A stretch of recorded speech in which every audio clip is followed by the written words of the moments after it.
Hello everyone, welcome to SSC Insight. My name is Neetu and here we are discussing GKGS series of more than 1000 questions which will be helpful for your coming SSC MTS exam, SSC CHSL exam, SSC GD exam, SSC selection post phase 10 exam, and apart from that it is also helpful for RRB NTPC exam and any one day exam in which syllabus of GKGS is covered. We have already discussed history, ancient history, medieval history and modern history, and we have covered static GK. Now we are going to discuss geography, in which Indian geography has already done. Now we are going to start World Geography. This question has taken from 4000 Smart Question Bank from textbook. In this, time to answer question has given, smart answer key has given, solution has inside, and different level of question is also given. If you want to purchase the book, the link has been given in the description box. So without much ado, let's start the class. Keep your copy and pen with you and start writing the important information. Now, the first question is, which is the brightest star in the night sky visible to us? Brightest star कौन सा है जो कि रात में चमकने वाला होता है, दिखाई देने वाला होता है? कॉर्नर स्टार और पोल स्टार और सीरियस और middle star. Basically brightest star in the night sky is Sirius. Sirius star is also known as dog star. Sirius को dog star भी बोलते हैं. ओके, एंड ये जो पोल स्टार है वो होता है डायरेक्शन को डिटरमाइन करने के लिए. तो हमारा आंसर होगा option B. Now the next is, which is the longest river in Asian continent? Asian महाद्वीप, एशियाई महाद्वीप का सबसे लंबा नदी कौन सा है? यांगजे, मेकोंग, यूफ्रेट्स और येलो. यांगजे रिवर जो है वो चाइना में है और सबसे लंबी नदी है एशियन कॉन्टिनेंट की. मेकोंग जो है वो आपकी 12th लॉन्गेस्ट है वर्ल्ड में, और येलो जो रिवर है वो 6th लॉन्गेस्ट है वर्ल्ड में, 6th लॉन्गेस्ट. यूफ्रेस्ट जो है वो लॉन्गेस्ट तो है लेकिन ये वेस्टर्न एशिया की है. तो अगर मैं बात करूं एशियन कॉन्टिनेंट में सबसे लंबी रिवर कौन सी है, तो वो होगा यांगजे जो कि चाइना में है. तो हमारा आंसर होगा option A. Next is, Who gave hypothesis of continental drift? Continental drift का कॉन्सेप्ट जो है हाइपोथेसिस वो किसने दिया था? पार्कर ने दिया था, प्रैट एंड एरी ने दिया था, अल्फ्रेड वेगनर ने दिया था, या फिर आर्थर होम्स ने दिया था? Basically hypothesis of continental drift was given by Alfred Wegener. That is option B will be our answer.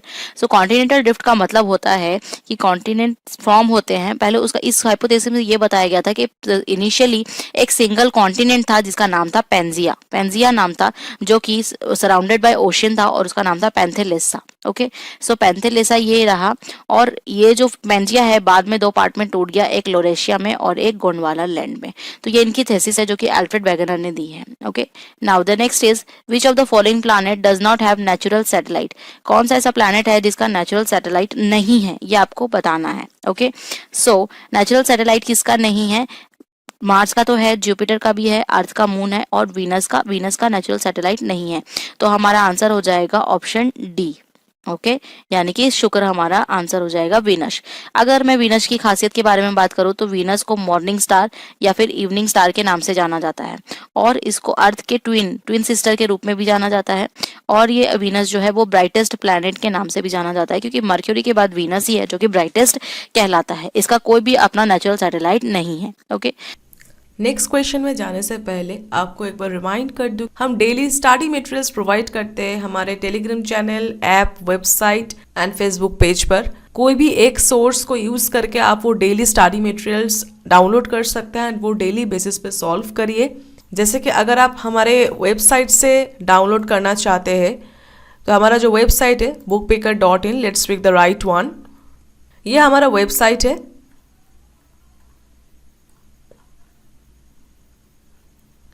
तो ये वेबसाइट के ये राइट कॉर्नर पे देखिए स्टडी मटेरियल्स है. यहाँ पे क्लिक करेंगे तो आपको मई जून का स्टडी मटेरियल्स मिल जाएगा. ओके, डाउनलोड पे क्लिक करेंगे तो आपको Hindi version and English version both के लिए ऐसे अलग अलग से मिल जाएगा. मैं आपको दोनों ही दिखाती हूँ. देखिए ये इंग्लिश वर्जन है. यहाँ पे हम लोग 7 टॉपिक के ऊपर PDF प्रोवाइड करते हैं, हम एक बुकलेट में ये प्रोवाइड करते हैं. ओके, तो देखिए ये पहले आपका जनरल अवेयरनेस, उसके बाद general studies, daily quant, reasoning, current affairs, ये one liner current affairs,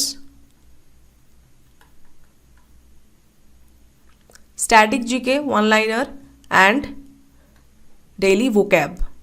okay तो ऐसे आपको इंग्लिश एंड हिंदी दोनों वर्जन में ही मिल जाएगा। और मैं ये नहीं दिखा रही हूँ, ये जो भी लिंक्स है हमारा ऐप का, हमारे वेबसाइट का, Facebook page and Telegram channel का, वो आप डिस्क्रिप्शन बॉक्स में आपको मिल जाएगा। आप ज़रूर टेलीग्राम चैनल ज्वाइन करिए एंड वहाँ पे ये जो भी क्वांट एंड रीजनिंग से जुड़े जो भी सवाल है वो डिस्कस करिए अदर एस्पिरेंट के साथ। ओके एंड अदर जो भी है, जैसे कि ये करंट अफेयर्स है, जनरल स्टडीज, जनरल अवेयरनेस है, स्टैटिक जीके, ये तो पढ़ने की चीज़ है, तो ये तो आपको पढ़ना है वैसे भी, तो ये डेली बेसिस पे कंटिन्यू करते रहिए। एंड आई एम श्योर कि अगर आप डेली बेसिस पे हमारा ये डेली स्टडी मटेरियल्स करते हैं, पढ़ाई करते हैं अच्छे से, तो आपको सिग्निफिकेंट डिफरेंस नज़र आएगा within some days. Okay तो ये डेली स्टडी मटेरियल आपको डिस्क्रिप्शन बॉक्स में इसका लिंक मिल जाएगा, कोई भी एक रिसोर्स आप यूज़ कर सकते हो। एंड आई सजेस्ट कि आप ये अपने दोस्तों के साथ भी शेयर करिए, जिससे कि वो भी ये स्टडी मटेरियल्स का लाभ उठा सके। ओके तो चलिए हमारे जो नेक्स्ट क्वेश्चन था उसमें चलते हैं। Now the next is, which one of the following is the highest mountain peak of Aravalli? Aravalli का highest mountain peak कौन सा है? जारगा है, सेर है, रघुनाथगढ़ है और तारागढ़ है। If I am talking about highest mountain peak of Aravalli, तो वो होता है राजस्थान में माउंट आबू पे गुरु शिखर है। माउंट आबू पे गुरु शिखर है जो कि इसका हाईएस्ट माउंटेन पीक है। लेकिन चूंकि यहाँ पे गुरु शिखर का ऑप्शन नहीं है, तो हमारा आंसर हो जाएगा सेर। ठीक है, तो ये ध्यान रखिएगा कि ऑप्शन के अकॉर्डिंग है। वैसे तो हाईएस्ट पीक अरावली का गुरु शिखर ही है, लेकिन यहाँ ऑप्शन में नहीं है तो सेर हो जाएगा। ठीक है, जारगा ये आपका उदयपुर में है। ठीक है, रघुनाथगढ़ ये आपका सिकार में है, तारागढ़ ये आपका अजमेर में है। ठीक है, अरावली की अगर मैं बात करती हूँ तो अरावली सबसे ओल्डेस्ट माउंटेन है और रेजिडुअल माउंटेन भी है, ओल्डेस्ट रेजिडुअल माउंटेन है। ठीक है, ये स्टार्ट जो होता है अरावली दिल्ली से स्टार्ट होता है और गुजरात तक जाता है। ठीक है, now the next is, in which of the following region Willy Willy's a tropical cyclone or a whirlwind occurs? So basically क्या है whirlwind occurs? China, Southern USA, Indian Ocean or Northwestern Australia. In India, Willy Willy tropical cyclone, it is named as tropical cyclone. Okay. Now in Northwestern Australia, it is named as willy willies. What is it is named as willy willies. China में इसको बोला जाता है typhoon. Indian ocean में मैंने बता दिया tropical cyclone, and southern USA में हरिकेन के नाम से जाना जाता है। ठीक है, तो हमारा आंसर ऑप्शन डी हो जाएगा। Now the next is, Japan is known as land of the dash sun, rising sun, midnight sun, thousand lakes और five rivers. So if I am talking about rising sun यानी उगता सूरज, तो ये है Japan. मध्य रात्रि सूरज जो है वो है नॉर्वे। 5 नदियां जाना जाता है पंजाब, और 1000 झीलों के नाम से जाना जाता है फिनलैंड को। तो यहाँ पे जो जापान है वो उगता सूरज के नाम से जाना जाता है, तो राइजिंग सन ऑप्शन ए हमारा आंसर हो जाएगा। Now the next is, which of these two water bodies are connected by the Suez Canal? जो स्वेज कैनाल है, स्वेज नहर है, उससे कौन कौन सा जुड़ा हुआ है? उससे जुड़ा हुआ है मेडिटेरियन एंड ब्लैक सी नहीं, पैसिफिक ओशियन नहीं। ये बेसिकली क्या है कि स्वेज कैनाल वो जुड़ा हुआ है मेडिटेरियन सी और रेड सी, भूमध्य सागर और लाल सागर को जोड़ के रखा हुआ है स्वेज कैनाल ने। ये ओपन हुआ था 1869 में। ठीक है, और इसका बेसिकली ट्रेड में यूज किया जाता था इंडिया, चाइना और साउथ ईस्ट एशिया के बीच में। ठीक है, सो आपको ध्यान रखना है ये कैनल का, जितने भी कैनल हैं आपके और रिवर्स है, ड्रेनेज सिस्टम है, वर्ल्ड की नदियां हैं, वर्ल्ड के पासेस हैं, and warm ocean current, cold ocean current, ये सब चीजें बहुत इंपॉर्टेंट है। Now the Himalaya belong to which of the following category of mountain? Himalaya कौन सी कैटेगरी में आता है? तो हिमालय आपका यंगेस्ट फोल्डेड माउंटेन है। क्या है? हिमालय आपका यंगेस्ट फोल्डेड माउंटेन। ठीक है, सो हमारा आंसर हो जाएगा फोल्ड माउंटेन, यानी मोड़दार पहाड़ हिमालय है। ठीक है, तो ये हमारा आंसर हो जाएगा। नाउ अगर मैं बात करूँ फोल्डेड माउंटेन्स की, तो इसमें अदर एग्जांपल्स भी है, जैसे हिमालय के अलावा एंडीज पर्वत है, आल्प्स है, ये सारे आपके एग्जाम्पल हो जाएंगे। ब्लॉक माउंटेन्स क्या होते हैं? यहाँ पे जो लिखा है ब्लॉक माउंटेन, तो ब्लॉक माउंटेन जो होता है उसका मतलब होता है divergence of plate. Block mountain का एग्जाम्पल है आपका सतपुरा है, विंध्याचल है, ये सारे आपके ब्लॉक माउंटेन में आते हैं। Now the next is, what is the percentage of nitrogen, oxygen and carbon? So nitrogen कितना है हमारे एटमॉस्फेयर में? 78%, ऑक्सीजन कितना है? 21%, और कार्बन कितना है? 0.03% अप्रोक्सीमेटली। ओके, सो इसके बेसिस पे हम ऑप्शन चूज करेंगे। ठीक है, तो आइए देखते हैं। यहाँ पे ऑक्सीजन 21%, कार्बन 11.03% एंड नाइट्रोजन 78%। सो हमारा पहला ऑप्शन राइट हो गया, क्योंकि सेकंड में हम देखिए ऑक्सीजन 32% है, ये होगा नहीं। यहाँ पे ऑक्सीजन 12% है, ये भी नहीं होगा। और यहाँ पे ऑक्सीजन ऑप्शन सी में 70% है, तो ये भी आपका आंसर नहीं होगा। सो हमारा आंसर क्या होने वाला है? Option A. Now the next is Son river which is one of the largest southern tributary of Ganga originates in which state. Son river जो है वो साउथ से जुड़ने वाली सबसे लार्जेस्ट ट्रिब्यूटरी है गंगा की, और ये ओरिजिनेट होती है वेस्ट बंगाल नहीं, असम में भी नहीं होती, यूपी में भी नहीं होती, ये बेसिकली मध्य प्रदेश से ओरिजिनेट होती है। कौन ओरिजिनेट होती है? सोन नदी जो है अमरकंटक मध्य प्रदेश से ओरिजिनेट होती है। ठीक है, इसकी ट्रिब्यूटरी है रिहांद, हमने रिहांद के बारे में सुना होगा। सो रिहांद रिवर जो है वो सोन नदी से की सहायक नदी है। And Son second largest tributary है गंगा की आफ्टर यमुना। सबसे पहले गंगा की जो बड़ी ट्रिब्यूटरी है वो यमुना है, और यमुना के बाद है आपकी सोन। और सोन नदी जो होती है वो साउथ से नॉर्थ डायरेक्शन में फ्लो करती है। ये जो सोन नदी है वो साउथ से नॉर्थ डायरेक्शन में फ्लो करती है। Next is which of the following sea has the highest salinity in the world. Highest salinity कौन से है इसमें? मेडिटेरेनियन सी में, ब्लैक सी, डेड सी और red sea. So if I am talking about highest salinity तो ये है आपका डेड सी में। किसमें है आपका? डेड सी में, मृत सागर, क्योंकि ये बहुत ज्यादा सॉल्टीएस्ट है। ओके, सो इसीलिए इसको बोला जाता है सॉल्टीएस्ट सी, या फिर डेड सी भी इसको बोला जाता है। ठीक है, now due to salinity people can easily float. ये इतना सलाइन होता है, इतना नमकीन होता है कि पीपल यहाँ पे इजीली फ्लोट कर सकते हैं। ठीक है, अब ये जो डेड सी है ये बॉर्डर्ड है ईस्ट डायरेक्शन में जापान से, और वेस्ट डायरेक्शन में है पैलेस्टाइन और इजराइल से ये घिरा हुआ है। ठीक है, सो हमारा आंसर ऑप्शन सी होगा। Next is other than India how many other countries are associated with Chabahar port. Chabahar port जो प्रोजेक्ट था उसमें 3 कंट्रीज इन्वॉल्व थी। पहली इंडिया, जो आपको नाम लेनी नहीं है यहाँ पे, दूसरा है आपका ईरान, और तीसरा है आपका अफगानिस्तान। ठीक है, तो यहाँ पे यही पूछा गया था कि इंडिया के अलावा कितने हैं चाहबार पोर्ट में, तो आपका आंसर हो जाएगा option C, that is only 2। ठीक है, now the next is which island among the following has an active volcano. Active volcano कहाँ पे है? ठीक है, सो एक्टिव वॉल्केनो वो होता है जो अभी भी एक्टिव है, और ये है आपका बैरन आइलैंड में। और बैरन आइलैंड कहाँ पे है? बैरन आइलैंड है जो वो है आपका अंडमान आइलैंड, अंडमान द्वीप समूह में बैरन आइलैंड है जहाँ पे एक्टिव वॉल्केनोज है। Okay, now the next is which planet has near similarity of size and mass like that of the earth। अर्थ से मिलता जुलता उसका साइज भी है, मास भी है, तो ऐसा कौन सा है? सो बेसिकली मैंने आपको बताया कि वीनस को अर्थ का ट्विन बोला जाता है, तो हमारा आंसर भी वीनस की तरफ ही जाएगा, दैट इज ऑप्शन सी, शुक्र ग्रह जो होता है। ठीक है, मर्क्यूरी सबसे स्मॉलेस्ट ग्रह में आता है, सबसे स्मॉलेस्ट है और क्लोजेस्ट टू द सन है।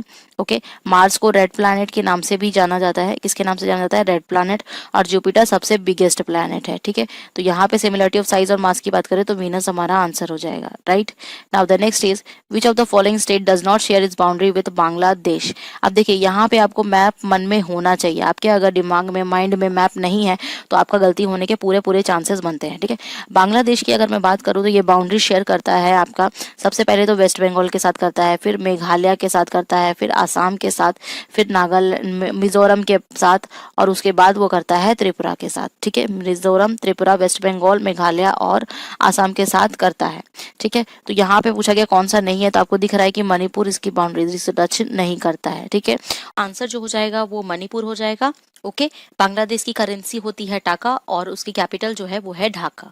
Okay, now the next question is the part of the earth surface and atmosphere where plants and animal live is called troposphere, biosphere, lithosphere और hydrosphere. If I am talking about troposphere, this is the lower layer of the atmosphere, lower layer of the atmosphere, biosphere in which plants and animal being is living, lithosphere is related to landforms and hydrosphere is related to ocean sea यानी water related। so अगर यहाँ पे बात करें plant और animals के रहने की बात तो वो होगा आपका बायोस्फेयर यानी कि जीवमंडल। Okay, answer is option B. Now the next is which is the highest plateau in the world. Highest plateau कौन सा है? तो हाईएस्ट प्लेट्यू वर्ल्ड में है दक्कन प्लेट्यू, प्लानवा प्लेट्यू, छोटा नागपुर प्लेट्यू या फिर तिब्बत प्लेट्यू। सो हाईएस्ट प्लेट्यू की बात करें या फिर लार्जेस्ट की बात करें तो यह है तिब्बत प्लेट्यू। ओके, और सम टाइम इसको कंसीडर किया जाता है roof of the world, world का रूफ की तरह ट्रीट किया जाता है। और ये कैसे फॉर्म हुआ था? इंडो यूरेशियन प्लेट्स जो हैं यूरेशियन प्लेट इधर थे, इंडो ऑस्ट्रेलियन प्लेट्स यहीं थे, यहाँ पे टकराने की वजह से ये प्लेट्यू फॉर्म हुए थे। Okay, now the next is most populated and oil rich country in Africa is. अगर मैं बात करती हूँ कि सबसे बड़े सबसे पॉपुलर और ऑयल रिच कंट्री अफ्रीका में कौन सी है, तो वो है आपकी नाइजीरिया। ठीक है, ऑप्शन सी आपका आंसर हो जाएगा कि यहाँ पे सबसे ज्यादा ऑयल मिलता है। और नाइजीरिया में आपका दो इंपॉर्टेंट नेशनल पार्क है, क्रॉस रिवर नेशनल पार्क और एक है यंकारी नेशनल पार्क। ठीक है, और अफ्रीका में अदर ऑयल प्रोड्यूसर हैं आपके अंगोला और गैबन। ओके, सो हमारा आंसर जो सबसे मोस्ट पॉपुलर पूछा गया है तो नाइजीरिया आंसर हो जाएगा। Next is which one of the following gases is placed second in respect of the abundance in the earth की atmosphere. So if I am talking about atmosphere की वायुमंडल की बात करें तो सबसे ज्यादा नाइट्रोजन होता है 78% के आसपास, देन है आपका ऑक्सीजन 21% के आसपास, उसके बाद है आपका आर्गन और उसके बाद है आपका कार्बन डाइऑक्साइड। ठीक है, तो यहाँ पे अगर मैं बात करूँ इसमें जो पूछा जा रहा है वो है आपका सेकेंड अबंडेंस पूछा गया है, तो सेकेंड अबंडेंस में हमारा आंसर हो जाएगा ऑक्सीजन जो कि 21% है। सो हमारा आंसर ऑप्शन ए हो जाएगा, right. Next is dash state separate the island of Java east and Sumatra. Island of Java और सुमात्रा दोनों को जो सेपरेट करता है वो कौन सा स्टेट है, युकाटन है, कुक है, सुंडा है या फिर मलाक्का स्टेट है। सो अगर मैं बात करती हूँ सुंडा स्टेट की, तो सुंडा स्टेट क्या करता है, जावा लैंड को और सुमात्रा को अलग करता है, तो हमारा आंसर यही हो जाएगा option B. Next is which among the following river flows through Jim Corbett National Park. Jim Corbett National Park से कौन सी रिवर फ्लो करती है। जिम कॉर्बेट नेशनल पार्क जो है वो आपका उत्तराखंड में, कहाँ पे है, उत्तराखंड में है। ठीक है, तो अगर मैं बात करती हूँ उत्तराखंड की, तो वहाँ पे ब्रह्मपुत्र नदी तो कहीं से भी नहीं होगी। ठीक है, महानदी गोमती भी नहीं होगा, यहाँ पे जो नदी पार होती है इससे वो है रामगंगा, तो हमारा आंसर ऑप्शन ए हो जाएगा। Next is tropical evergreen forest are also known as. Tropical evergreen forest को क्या बोला जाता है, मैंग्रोव फॉरेस्ट बोला जाता है, ट्रॉपिकल रेन फॉरेस्ट बोला जाता है, ट्रॉपिकल कॉनिफेरस बोला जाता है या ट्रॉपिकल डेसिडियस बोला जाता है। ट्रॉपिकल एवरग्रीन फॉरेस्ट जो है उसको बोला जाता है ट्रॉपिकल रेन फॉरेस्ट, यानी कि उष्णकटिबंधीय वर्षा वन इसके नाम से जाना जाता है। Okay, now the next is which surface of the earth is called as doldrums, यानी कि निर्यात मंडल कहा जाता है। किसको कहा जाता है निर्यात मंडल, ये आपको बताना है। Doldrum is basically known as equatorial low pressure. So हमारा आंसर क्या हो जाएगा, भूमध्य निम्न दाबीय क्षेत्र जो है ये आपका डोल ड्रम का आंसर हो जाएगा, और ये इंटर ट्रॉपिकल एवरग्रीन जोन है। Okay, now the next is which type of natural vegetation is found in Mount Abu। Mount Abu कहाँ पे है, ये आपका राजस्थान में है और इसका हाईएस्ट पॉइंट जो है वो है गुरु शिखर। ठीक है, अब ये पूछ रहा है कि माउंट आबू में कौन सा नेचुरल वेजिटेशन पाया जाता है, तो ये है आपका सब ट्रॉपिकल एवरग्रीन। सो हमारा आंसर हो जाएगा ऑप्शन बी, उपोष्णकटिबंधीय सदाबहार वन। Now the next is westerlies flow from subtropical high to dash pressure belt. Westerlies जो है वो हमेशा फ्लो करता है high to low pressure belt. ठीक है, तो यहाँ पे हो जाएगा सब ट्रॉपिकल हाई से subtropical low, that is option D आपका आंसर हो जाएगा।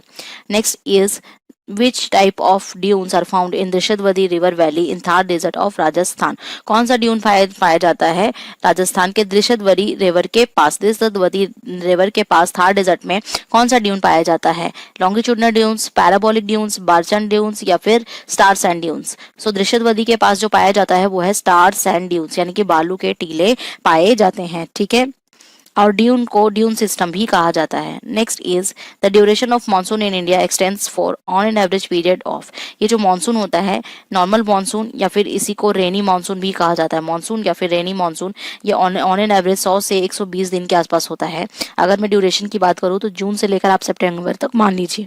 ठीक है, तो हमारा आंसर जो होगा वो होगा ऑप्शन बी 100 से 120 डेज। ठीक है, अब अगर मैं बात करती हूँ साउथ वेस्ट मानसून की, जिसको समर मानसून कहा जाता है, ये सी से लैंड की तरफ मूव करता है। कौन कौन से सी को, इंडियन ओशियन को, पैसिफिक ओशियन को, इन सब को क्रॉस करते हुए वो सी से लैंड की तरफ जाता है। Okay, now the next is where the largest sea port in the world is situated. World का लार्जेस्ट सी पोर्ट कहाँ पे है ये आपको बताना है। ठीक है, लार्जेस्ट सी पोर्ट संघाई में है, टोक्यो में है, कोलकाता में है या फिर कहीं नहीं, इनमें से कोई नहीं। सो लार्जेस्ट सी पोर्ट की अगर मैं बात करूं तो वो है आपका संघाई में, यानी कि चाइना में, ऑप्शन ए। संघाई चाइना में लार्जेस्ट सी पोर्ट है और यांगजे रिवर के पास है, कि जो संघाई है वो यांगजे रिवर की बात है पास है। इंडिया में अगर मैं बात करूँ, ये जो कोलकाता पोर्ट है, कोलकाता पोर्ट का नाम चेंज करके श्यामा प्रसाद मुखर्जी पोर्ट कर दिया गया है। ठीक है, Next is, which type of the following is not an igneous rock? There are three types of rock: in igneous rock, sedimentary rock and metamorphic rock. Igneous rock form directly from cooling of magma. magma direct ठंडे होती है तो igneous form होता है, और इसका example है andesite, and then है आपका गैब्रो, एंड देन है आपका रायोलाइट। उसके बाद है सेडिमेंट्री। सेडिमेंट्री क्या होता है? सेडिमेंट्स के डिपोजिशन की वजह से होता है, और इसका एग्जांपल है डोलोमाइट और क्या है, लाइमस्टोन। मेटामॉर्फिक जो है वो एक्सट्रीम कंडीशन में पाया जाता है, एक्सट्रीम हीट, एक्सट्रीम प्रेशर, इन सब से पाया जाता है, और ये है आपका एग्जांपल में स्लेट है, मार्बल्स है, ये आपका आंसर है। ठीक है, आंसर आपका क्या होगा वो मैं आपको बताती हूँ। तो इसमें पूछा गया है कि कौन सा इग्नियस नहीं है, तो डोलोमाइट की अगर मैं बात करूँ तो वो आपका सेडिमेंट्री में आता है, तो ये हमारा आंसर ऑप्शन बी हो जाएगा। ठीक है, next is, which forest are known as monsoon forest? Monsoon forest किसको बोला जाता है? ठीक है, ट्रॉपिकल एवरग्रीन। ठीक है, ट्रॉपिकल एवरग्रीन फॉरेस्ट जो है वो इक्वेटोरियल और ट्रॉपिकल रीजन में पाया जाता है। यहाँ पे महोगनी होते हैं, रेडवुड होते हैं। माउंटेन फॉरेस्ट, ये फॉरेस्ट जो होते हैं वो एल्टीट्यूड के बेसिस पे वेरी कर जाते हैं। ट्रॉपिकल डेसिडुअस फॉरेस्ट है, इसको मॉनसून फॉरेस्ट बोला जाता है, और इसको भी फर्दर दो कैटेगरी में डिवाइड किया गया है, tropical moist deciduous forest and tropical dry deciduous forest. Mangrove जो होता है वो नदी के किनारे ही देखने के लिए ज़्यादा मिलता है। ठीक है, और known as tidal forest, tidal forest की तरह भी जाना जाता है। तो मॉनसून फॉरेस्ट का यहाँ पे आंसर पूछा गया है, तो मानसून फॉरेस्ट का हमारा आंसर हो जाने वाला है tropical deciduous forest, that is option C. ठीक है, चलते हैं नेक्स्ट में। The degree measure of prime meridian is dash. आपको प्राइम मेरिडियन का डिग्री मेजर बताना है, तो 90 डिग्री नहीं होगा, 180 भी नहीं होगा। ये जो प्राइम मेरिडियन का डिग्री होता है वो होता है 0 डिग्री। कितना होता है? 0 डिग्री होता है। ठीक है, और प्राइम मेरिडियन और एंटी मेरिडियन, एक प्राइम मेरिडियन है और एक एंटी मेरिडियन है, दोनों मिल करके एक सर्कल फॉर्म करते हैं। ठीक है, form a great circle. Now the next is, which is an example of active volcano? Volcanoes भी बहुत तरह के होते हैं, एक होता है आपका एक्टिव वोल्केनो, एक होता है डोरमेंट वोल्केनो, और एक होता है एक्सटिंक्ट वोल्केनो। सो एक्टिव की बात करूँ तो एक फुजियामा है जो कि जापान में है। ठीक है, उसके अलावा स्ट्रोम्बोली है जो कि मेडिटेरियन सी में है, ये सब एक्टिव है।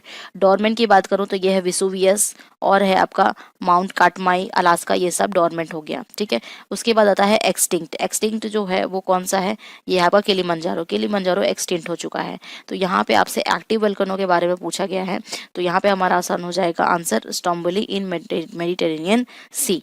Now the next is, in which colour the railway line and telephone line shown in telegraphic page? ये जो टोपोग्राफिक मैप होता था, टोपोग्राफी मैप होता था, तो इसमें कौन कौन से कलर क्या डिपिक्ट करता है? येलो जो है वो कल्टीवेटेड लैंड को डिपिक्ट करता है, ब्लैक जो है वो टेलीफोन लाइंस को और रेलवे लाइंस को डिपिक्ट करता है, रेड लाइन जो है वो ग्रीड लाइंस को करता है, ब्लू जो है वो वाटर बॉडीज के लिए होता है। ठीक है, तो हमें यहाँ पे पूछा गया रेलवे लाइन और टेलीफोन लाइन के लिए, तो हमारा आंसर हो जाएगा क्या? ऑप्शन बी, यानी कि ब्लैक हमारा बाकी हमारे काम का नहीं है। ठीक है, now the next is, the Gutenberg discontinuity separates. Gutenberg discontinuity है जो वो किसको सेपरेट करता है? ये बेसिकली सेपरेट करता है आउटर कोर को और लोअर मेंटल। ये जो आउटर कोर और लेवल मेंटल है ना, मेंटल का निचला भाग और बाहरी कोर जो है, इनको सेपरेट करता है गुटनबर्ग डिसकंटिन्यूटी। राइट, अब अगर मैं 4 मेजर लेयर अर्थ की बात करूँ तो वो है आपका सबसे पहले क्रस्ट, मेंटल बाहर से अंदर की तरफ, और देन है कोर। कोर भी आपका इनर और आउटर कोर में डिवाइड हो जाता है, जो अभी हम मतलब वो देखेंगे। ठीक है, now the next is, dash is a hill pass lying in the middle of India and China. आपको बताना है कि कौन सा हिल पास है जो कि इंडिया और चाइना के बीच में है। बोलन पास की बात करें, और अगर मैं खैबर दर्रा की बात करूँ तो ये दोनों जो है पाकिस्तान को अफगानिस्तान से लिंक करता है। ठीक है, जोजिला पास जो है वो श्रीनगर को लेह से लिंक करता है।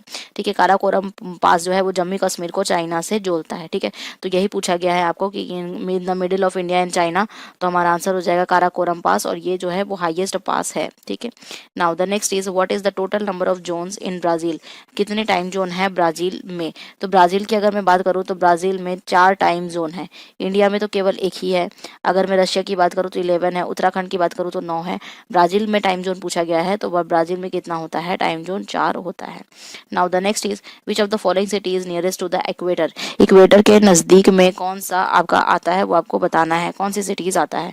इक्वेटर के नजदीक में जो आता है वो है आपका न्यूयॉर्क, और न्यूयॉर्क किसके अंदर आता है? यूएस के अंदर आता है, जो कि भूमध्य रेखा के सबसे नजदीक है। ओके ये पास करता है 13 कंट्रीज से और 3 वाटर बॉडीज से, 3 वाटर बॉडीज और 13 इससे वो करता है, पास करता है। Now the next is the dash ocean is shallowest of the world's 5 major ocean. World का 5 मेजर ओशियन है, उसमें से ये जो है वो सैलोवेस्ट है। ठीक है, वो क्यों है ये आपको बताना है, कौन सा है ये बताना है। सैलोवेस्ट की बात करूं या मैं स्मॉलेस्ट की बात कर लूं तो दोनों जो है वो कौन सा है, ये है आपका आर्कटिक ओशियन। कौन सा है, आर्कटिक ओशियन आपका आंसर हो जाएगा। ठीक है, आर्कटिक ओशियन जो है वो स्मॉलेस्ट मानी जाती है, पैसिफिक जो है वो सबसे लॉन्गेस्ट मानी जाती है। अर्थ का 1/3 पार्ट जो है वो कवर कर लेती है आपके Pacific ocean. Now the next is which of the following order of the planet is correct as per distance increasing increasing order from the earth. ये है आपका लास्ट क्वेश्चन वर्ल्ड ज्योग्राफी में से, ये 40 क्वेश्चन है। नेक्स्ट लेक्चर में 40 और question मिलेंगे जो आपके वर्ल्ड ज्योग्राफी के होंगे।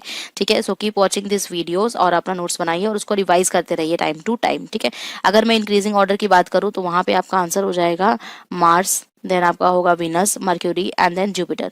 होता क्या है एक्चुअली कि डिस्टेंस हमेशा चेंज होते रहता है, तो एक्चुअल ऑर्डर की बात करूँ इंक्रीजिंग डिस्टेंस के बारे में तो सबसे पहले आएगा विनस, फिर आएगा मार्स, फिर आएगा आपका मर्क्यूरी और उसके बाद फिर आएगा आपका जुपिटर। तो इस तरह से कुछ आंसर होने वाला है। सो हमारा आंसर यहाँ ये जो होगा वो होगा ऑप्शन ए। ठीक है, so this is all about the class. Thank you so much guys.